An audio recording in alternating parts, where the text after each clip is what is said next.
E kujtoj sot 10 vite, tash jemi në ora 10:50. Po besoj që para 10 viteve kemi qenë të gjithë para laptopit, unë kam pas fatin me qenë edhe në Budapest, ka qenë emocion i vërtet, kështu që normalisht kemi përparuar shumë, do më thonë kemi pas shumë ngjarje gjatë këtyre 10 viteve, dhe do më thonë për mos më zgjasë shumë, duhet ta festojmë, duhet të çojmë përpara, të zhvillohemi sa më shumë, edhe në 10 vitet e ardhme, po në vazhdimsi, sepse ne kemi potencial si në futbollista, si në gjyqtar, si në futbollin e femrave, kështu që Kosova e ka pasaruar edhe vetë UEFA-n, sepse dihet që kemi pas rezultate të mira dhe po shpresojmë që edhe në të ardhmen të jemi pjesë e rëndësishme e futbollit evropian. Baj men kështu shumë mirë, edhe ka qenë shumë gëzim i madh, për vetë faktin që na unë që sa vite mirë na me futbol edhe besoj që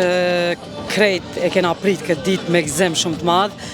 S'muj me përshkru çfarë ndjenje mirë ka qenë, dhe me thonë edhe në punë kush ka qenë aty prezent, më kam pyet çka ka ndodhur, ç'a u bë, ç'a është gjithë ky gëzim, kjo lumturi. Dhe me thonë çaq mirë që e kom prit. Dallimi me para 10 viteve dhe tani është shumë i madh, për arsye se futbolli me të vërtet ka jetë shumë përpara. Është zhvillu shumë si nga infrastruktura, si në gjithë shka. Momentin e pranimit Kosovës në UEFA kam qenë në shtëpi, të prit me padurim, edhe s'ka pas gëzim më të madh. Kena bo hapa shumë të mëdhaj, edhe kena përparu shumë. Hera e parë koni treshe, tash kena bo se 4 treshe me futsal, edhe kena jetë shumë me hapa gjigant, mund me thonë. Do të më kujtohet, kam qenë në punë, në ditë dhe normal që ka qenë gëzimi dhe festimi më i madh i jetë. Unë si gjyqtar futbollit jam krenar që 10 vite jemi të pranuar në UEFA dhe FIFA dhe kemi arritur të ngrisim nivelin e gjykimit dhe profesionalizmin në futbollin kosovar. Qenë para televizorit duke po gjithë kongresin e UEFA-s, ka qenë realisht një ndjenjë jashtëzakonisht e papërshkruar, ku e kem në atë moment e kem menuar gjithë sakrificën që ka të bëjë gjithë tjertë që më ardhi deri në atë ditë, dhe besoj që ka qenë shpërblim për gjithë ato sakrifica që kanë bërë njerëz gjatë asaj kohe për me bajt gjallë futbollin, edhe ka qenë kulmi kur më pranu edhe sot fatmirësisht gjithë të gëzojnë këto frytet pranimit, ku i gjithë potenciali që ka qenë ndër vite ingulfatën, të themi drejtën, i gjithë aty në njerëzve që s'kan mund të shprehin atë potencial tyne, tash është i mundur pra për pranimit në UEFA e më pas në FIFA. Në realitet, është një ditë historike që po shënojmë sot 10 vjetorin e pranimit të Kosovës në UEFA dhe në pas do ditëve në FIFA, dhe ishte një emocion jashtëzakonisht i veçantë, përderisa e dim që Kosova dilke nga një izolim shumë vjeçar dhe në realitet isha duke përcjell kongresin në shtëpi pranë televizionit dhe ndjenja e cila ka ndodhur atë ditë është e papërshkrueshme, duke pas parasysh sepse futbolli i Kosovës në arenën ndërkombëtare i hapshin dyert po atë ditë dhe në këtë rast fal punës së vazhdueshme të Federatës së Futbollit të Kosovës, unë kam pas fatin që t'jem njëri ndër asistentët e parë në historitë të futbollit të Kosovës në arenën ndërkombëtare, kështu që edhe sot kur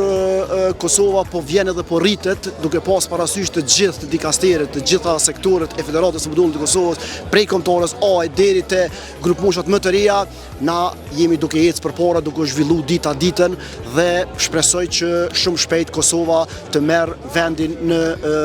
prezantimin ose në kampionatin evropian ose botrorin që fatkeqësisht e kishmi shumë afër por nuk e arritëm. 10 viteve kam qenë do të thotë në shtëpi duke përcjell do të thotë pranimin e Kosovës në UEFA. Sigurisht që në ato momente ka qenë një përjetim i jashtëzakonshëm duke marrë parasysh sfidat në për cilat ka kaluar dhe thot Kosova në veçanti dhe thot futbolli kosovar qoftë para luftës po dhe pas luftës. Shumë mirë moj men, ka qenë një ndjenjë jashtëzakonshme momenti i pranimit të Kosovës në UEFA. Kam qenë duke përcjell në televizion së bashku me anëtarët e mi të familjes, sepse edhe ata kanë qenë sportista dhe bashkërisht e kemi përcjell dhe ka qenë një ndjenjë papërshkrueshme ku të mirat e asaj dite së bashku me kolegët dhe gjithë komunitetin e futbollit i gëzojmë edhe sot. Para 10 vitet kam qenë në shtëpi, tu e përcjell në televizion, normal që ka qenë një gëzim i jashtëzakonshëm. për 10 vite, dhe më thotë, karierës, qysh fillim kemi pas shumë emocionet për zira, dhe më thotë, për shkak që është arrit një gjahë historike, nësa kur i analizojmë 10 vite, vit pas vite, dhe më thotë, ne jemi zhvilluar shumë mirë, edhe si qyshtar, edhe si futbol, edhe si Kosovë, dhe më thotë, kemi gjana të arritshme që janë shumë të prekshme edhe të dukshme. 10 vite kemi qenë pranë televizorit si çdo familje kosovare, si çdo sportist, edhe me entuziazëm më të madh kemi prit thënien që jemi pranuar ndërkombëtarisht në futboll. Edhe zhvillimi i futbollit ka qenë me hapa shumë të mëdha, sidomos viteve të fundit, edhe futsalli sidomos me sfidat të cilat i ka pas, po kemi të i kaluar dhe mendoj që është në hap të mirë të zhvillimit më të hapshëm. 10 vite kum qenë normal me familje, kum prit këtë lajm, sepse para 10 viteve unë e kum përfaqësu kombëtarën e Shqipërisë dhe e kum prit me gëzim që momenti që të pranova me Kosovë në UEFA dhe në FIFA të përfaqësoj vendin tim ku kum lind dhe i mri. 10 vite kam qenë fakultet, unë kam studiu fakultetin e kodës fizike dhe në momentin që Kosova u pranu në arenën ndërkombëtare, ishim gjatë ligjëratave dhe profesori ka ndolë mësimin edhe na ka jep këtë lajm zushëm që Kosova pas shumë vështirësive dhe sfidave u pranu në UEFA dhe në FIFA, që ka qenë ondër e krejt futbollista më hershëm, gjyqtarëve dhe këtë njerëzve që kanë punuar në sportin e Kosovës. Unë në ato momente kam qenë në zyret e vjetra të FFK-s, kam qenë me stafin aty, më thonë ka po foli tupi, po më tërqethet, është një ndjenë shumë interesant se na konë shumë pak, na konë 10-12 veta në zyre edhe kena prit, si kur s'po di që ka me thonë si pavarësin, ashtë s'po di qashtu ka qenë ndjenë shumë me veçantë. Pastaj, 2018 edhe jam pajis me sistemën e FIFA-s, kam pas një karierë deri në vitin 2022-2023, pastaj jam vëzhguesi i parë, më thonë kontrolla i parë ndërkombëtar me referimit në UEFA, është ndjenjë e veçantë me prezantu shtetin, tash mendoj që hapet rruga edhe për ndonjë gjyqtar të ri pasi që ata ta përfundojnë karrierën si gjyqtar të FIFA-s.